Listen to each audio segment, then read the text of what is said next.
ലോക്സഭാ തെരഞ്ഞെടുപ്പ് പ്രചരണത്തിനിടെ തൃശൂർ പൂരത്തിലും വിവാദം. തൃശൂർ പൂരത്തിന് തെച്ചിക്കോട്ട് കാവ് രാമചന്ദ്രനെ എഴുന്നള്ളിക്കുന്ന കാര്യത്തിൽ തീരുമാനം 17-ന്. ഹൈക്കോടതിയാണ് ഇക്കാര്യത്തിൽ തീരുമാനമെടുക്കുക. പൂരത്തിന് എഴുന്നള്ളിക്കുന്ന മുഴുവൻ ആനകളുടെയും പട്ടികയും ഫിറ്റ്നസ് സർട്ടിഫിക്കറ്റും സമർപ്പിക്കാനും കോടതി നിർദ്ദേശിച്ചു. 15-ന് മുമ്പ് സമർപ്പിക്കാനാണ് നിർദ്ദേശം. ഈ സാഹചര്യത്തിൽ തൃശൂർ പൂരം നടക്കില്ലെന്നാണ് ക്ഷേത്രാധികൃതരുടെ നിലപാട്. 15-ന് മുമ്പ് മുഴുവൻ ആനകളുടെയും ഫിറ്റ്നസ് നൽകുക അസാധ്യമാണെന്നാണ് അവരുടെ നിലപാട്. ലോക്സഭയിലേക്ക് തൃശൂരിൽ അതിശക്തമായ ത്രികോണ മത്സരമാണ് നടക്കുന്നത്. വിശ്വാസങ്ങൾ ചർച്ചയാക്കി വോട്ട് നേടുകയാണ് BJPയുടെ ലക്ഷ്യം. പലപ്പോഴും തൃശൂർ പൂരവുമായി ബന്ധപ്പെട്ട വിവാദങ്ങൾ BJP ഏറ്റെടുക്കുകയും ചെയ്തു. കോൺഗ്രസിനായി K മുരളീധരനും CPIക്കായി VS സുനിൽകുമാർ, എല്ലാവരും പൂരപ്രേമികൾ. ഇതിനിടയിലാണ് പൂരത്തിനെ തന്നെ ആശങ്കയിലാക്കുന്ന സൂചനകൾ പുറത്തുവരുന്നതും. വനംവകുപ്പിന്റെ നിർദ്ദേശം ഹൈക്കോടതി അംഗീകരിക്കുകയായിരുന്നുവെന്നാണ് സൂചന. വനംവകുപ്പിനാണ് ഹൈക്കോടതി നിർദ്ദേശം നൽകിയിരിക്കുന്നത്. 16-ാം തീയതി റിപ്പോർട്ട് സമർപ്പിക്കണം.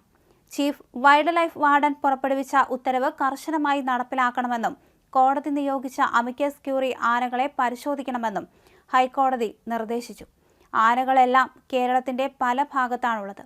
ഈ സാഹചര്യത്തിൽ എങ്ങനെ ഫിറ്റ്നസ് നൽകുമെന്ന ചോദ്യമാണ് ഉയരുന്നത്. തൃശൂരിൽ തന്നെ പ്രധാന പൂരങ്ങളെല്ലാം ഈയിടെ നടന്നിരുന്നു. ഇതെല്ലാം ഈ മാനദണ്ഡങ്ങളില്ലാതെയാണ് നടന്നത്. എന്നാൽ തൃശൂർ പൂരത്തിന്റെ മാനദണ്ഡം വരുന്നു.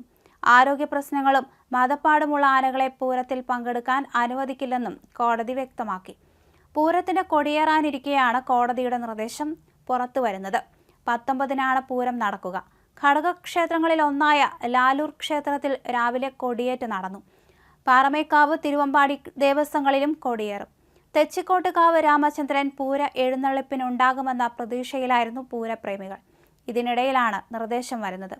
ഹൈക്കോടതി നിർദ്ദേശത്തിന് പിന്നിൽ വനംവകുപ്പാണെന്ന ആരോപണം ഉയർന്നിട്ടുണ്ട്. ഇതെല്ലാം തെരഞ്ഞെടുപ്പിലും ചർച്ചയാകും. പൂരത്തിന്റെ ആന എഴുന്നള്ളിപ്പിന് കുരുക്കിട്ട് വനംവകുപ്പിന്റെ സർക്കുലർ പുറത്തിറങ്ങിയത് തെരഞ്ഞെടുപ്പ് കാലത്താണ്. 50 മീറ്റർ അകലെ ആളു നിൽക്കരുത്, 15-ന് മുമ്പ് ഫിറ്റ്നസ് സർട്ടിഫിക്കറ്റ് ഹൈക്കോടതിയിൽ സമർപ്പിക്കണം തുടങ്ങിയ നിർദ്ദേശങ്ങളാണ് സർക്കുലറിൽ ഉള്ളത്. സർക്കുലർ പിൻവലിച്ചില്ലെങ്കിൽ തൃശൂർ പൂരത്തിന് ആനകളെ വിട്ടു നൽകില്ലെന്ന് ആന ഉടമ സംഘടന വ്യക്തമാക്കി. ആന ഉടമകളുടെയും ഉത്സവ സംഘാടകരുടെയും അടിയന്തര യോഗം ഉച്ചയ്ക്ക് 1-ന് തൃശൂരിൽ ചേരും. ആരോഗ്യ പ്രശ്നങ്ങളും മതപ്പാടുമുള്ള ആനകളെ പൂരത്തിൽ പങ്കെടുക്കാൻ അനുവദിക്കില്ലെന്നാണ് കോടതി നിലപാട്. കേരളത്തിലെ ആനപ്രേമികളുടെ ഹീറോയാണ് തെച്ചിക്കോട്ടുകാവ് രാമചന്ദ്രൻ. 13 പേരെ കൊലപ്പെടുത്തിയെങ്കിലും നിരവധി ആരാധകരാണ്. ഈ സാഹചര്യത്തിലാണ് തെച്ചിക്കോട്ടുകാവ് രാമചന്ദ്രനെ തൃശൂർ പൂരത്തിൽ പങ്കെടുപ്പിക്കുന്നതിൽ പരിശോധന നടക്കുന്നത്.